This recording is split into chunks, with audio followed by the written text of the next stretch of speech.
નમસ્કાર દર્શક મિત્રો, હું જયશ્રી પરીખ આમોદ તુફાન ન્યૂઝમાં આપની સાથે. તો જુઓ આજના વિશેષ સમાચાર. નવયુગ વિદ્યાલય જંબુસરના આચાર્ય હિતેન્દ્રસિંહ ઠાકોરે 49મી વખત રક્તદાન કર્યું.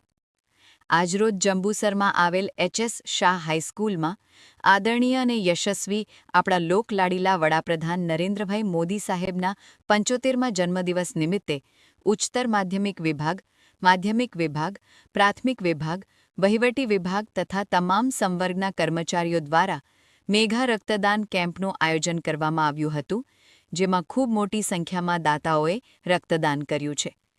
આ તબક્કે ગુજરાત આચાર્ય પ્રાથમિક સંઘના ઉપપ્રમુખ શ્રી દિનેશભાઈ મકવાણાએ પણ ઉપસ્થિત રહી રક્તદાન કર્યું હતું તથા નવયુગ વિદ્યાલય જંબુસરના આચાર્ય હિતેન્દ્રસિંહ ઠાકોર વખતો વખત જુદી જુદી નિસ્વાર્થ સેવાકાર્ય પ્રવૃત્તિઓમાં જોડાયેલા છે. તેમણે પણ આજે 49મી વખત રક્તદાન કરી નિસ્વાર્થ સેવાનું ઉત્તમ ઉદાહરણ પૂરું પાડેલ છે.